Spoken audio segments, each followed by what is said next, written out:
Il y a des jours, j'ai reçu un patient au cabinet qui avait un problème en rapport avec la production de la salive.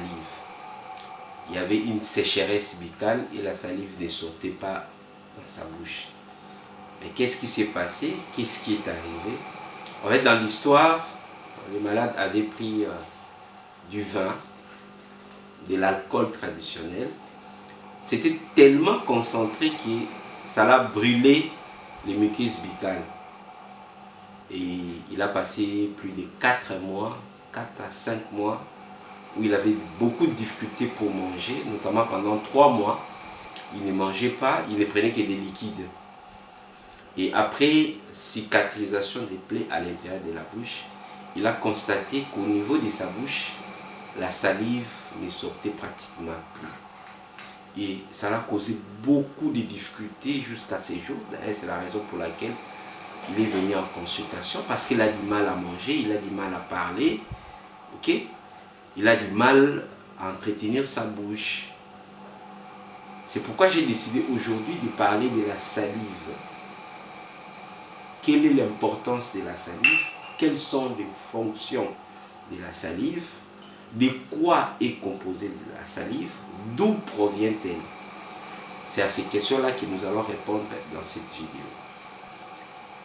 Salut, moi c'est Dr Moïse. Ici sur cette chaîne, je parle de la santé et de la médecine parce que je suis convaincu qu'au-delà de tout ce que nous pouvons avoir et au-delà de tout ce que nous pouvons savoir, il est important que nous puissions être en bonne santé. Car sans la santé, tout ce que nous avons et tout ce que nous savons ne valent rien du tout. Et cette chaîne vous aide donc à atteindre cet objectif, à savoir être en bonne santé. Et donc si vous voulez tirer profit de cette chaîne, je vous demande de faire deux choses. La première, c'est de vous abonner sur cette chaîne, de cliquer sur la cloche en choisissant toutes les notifications pour que vous ne puissiez rater aucune des vidéos santé que nous publions régulièrement sur cette chaîne qui vous apportera du bon contenu. La deuxième des choses, c'est de pouvoir aimer et partager ces vidéos également à d'autres personnes parce que les informations que nous diffusons sur cette chaîne seront utiles non seulement à vous qui me suivez, mais également à d'autres personnes qui vous connaissent. Donc, comme j'étais en train de le dire dans l'introduction, aujourd'hui nous allons parler de la salive. D'où provient-elle? De quoi est-elle composée? Et quelles sont les fonctions de la salive? La salive, c'est, nous la connaissons tous, c'est les liquides qui se trouvent dans la bouche, dans lesquels baignent tous nos organes buccaux. La salive provient principalement des 3 glandes salivaires principales et des glandes salivaires accessoires. Les 3 glandes principales, nous avons la glande parotide, la glande sous-maxillaire et la glande sublinguale. Et en dehors de ces 3 glandes principales, nous avons des glandes accessoires, salivaires accessoires qui sont éparpillées au niveau de la cavité buccale, au niveau de la langue, au niveau des lèvres, au niveau des muqueuses buccales, au niveau du palais. On retrouve ces glandes qui produisent la salive. La salive provient en fait du sang. Les glandes salivaires tirent l'eau du sang et cette eau-là, c'est ce que nous appelons la salive. Et donc du point de vue composition, la salive est composée à 99% de l'eau. 99% de la salive, ce n'est que de l'eau qui est tirée de la grande circulation du sang. Et les 1% restant de la salive est composé d'une partie des matières inorganiques et d'une partie des matières organiques.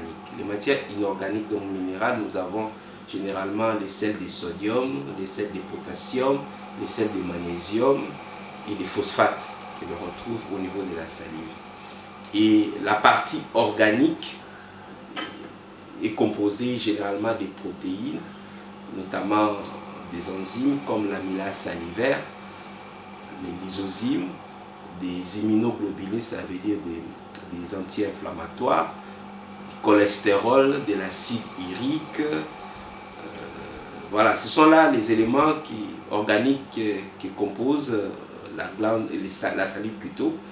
Et à l'intérieur de la bouche, cette salive est mélangée à d'autres éléments des débris alimentaires, des cellules mortes, ainsi de suite, et quelques hormones également qu'on peut retrouver à l'intérieur de la bouche, de la salive dans la bouche. En ce qui concerne la quantité de la salive produite, les glandes salivaires, toutes les glandes salivaires produisent 0,25 à 0,35 millilitres de salive par minute. Et donc ça varie entre 750 millilitres à 1,5 millilitre de production de salive par jour, par 24 heures. Mais quelles sont les fonctions de la salive? La salive joue plusieurs fonctions. Nous allons citer quelques-unes. La première fonction de la salive, c'est la fonction digestive. La salive entre dans la formation du bol, ce que nous appelons le bol alimentaire. Le bol alimentaire, c'est la nourriture que nous avons mis dans la bouche, que nous avons mâché, et la salive viendra humidifier, humecter cette nourriture, ce bol alimentaire, pour faciliter sa mastication et surtout sa déglutition, donc le fait d'avaler cette nourriture. S'il n'y a pas de salive dans la bouche, tout ce que vous allez mettre dans la bouche restera sec. Je prends par exemple du pain, vous ne pouvez pas manger du pain, du gâteau, sans qu'il y ait la salive dans la bouche. Ça va être extrêmement compliqué. Donc pour manger correctement, nous avons besoin de cette salive. C'est la raison pour laquelle, lorsque vous êtes sur le point de manger, les glandes salivaires produisent une grande quantité de salive. Cette salive produite en grande quantité a pour rôle de venir humidifier, humecter la nourriture qui va rentrer en bouche pour faciliter sa mastication, mais surtout sa déglutition. Ça, c'est une des fonctions. Une autre fonction digestive de la salive, c'est la fonction liée à l'amylase salivaire. L'amylase salivaire, c'est une protéine salivaire qui a pour objectif d'assurer la digestion de certaines glucides, de sucres qu'on peut retrouver dans la nourriture que nous mangeons. En dehors de la fonction digestive de la salive joue également une fonction de protection des organes buccaux. Nous avions dit que tous les organes qu'on trouve dans la bouche, la langue, les muqueuses, les lèvres, baignent dans ces liquides-là que nous appelons la salive. À l'absence de salive dans la bouche, les organes buccaux ne vont plus bien fonctionner. C'est comme un poisson qui vit dans l'eau et qu'on enlève l'eau. Ce poisson aura du mal à survivre. C'est là également valable pour les organes buccaux. Lorsque la salive n'est plus produite dans la bouche, ces organes vont avoir des difficultés de fonctionner.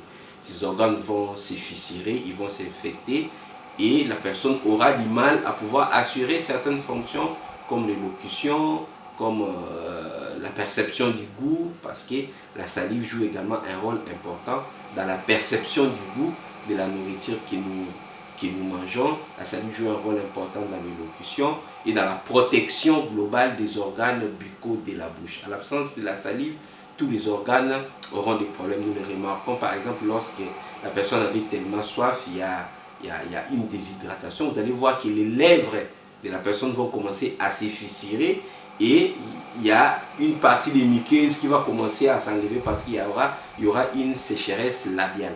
Parce qu'il y a une diminution de la quantité de la salive. La salive joue également un rôle important du point de vue immunologique, de par des immunoglobulines qu'on appelle également des anticorps que l'on retrouve au niveau de la salive. Ces immunoglobulines ainsi que l'isozyme qui est une protéine immunologique va jouer un rôle important dans la protection de notre organisme contre les microbes. Ils vont jouer un rôle dans la destruction de certaines bactéries telles que le Streptococcus mitans qui intervient dans le développement notamment de la carie dentaire et d'autres pathologies que l'on retrouve au niveau de la bouche. Et donc la salive joue ce rôle important du point de vue immunologique pour nous protéger contre certains microbes que l'on peut retrouver dans la nourriture que nous mangeons. Et donc la salive va nous protéger. La salive joue également un rôle important dans l'équilibre hydroélectrolytique, l'équilibre hydrique, c'est-à-dire la quantité de l'eau que nous avons dans notre corps. Lorsqu'il y a diminution de la quantité de l'eau, le cerveau va envoyer des informations au niveau des glandes salivaires qui va réduire la production de la salive. Notre bouche va s'assécher et nous aurons soif. Donc, nous aurons soif et nous allons prendre de l'eau pour essayer de ramener la quantité de l'eau normale au niveau de notre corps.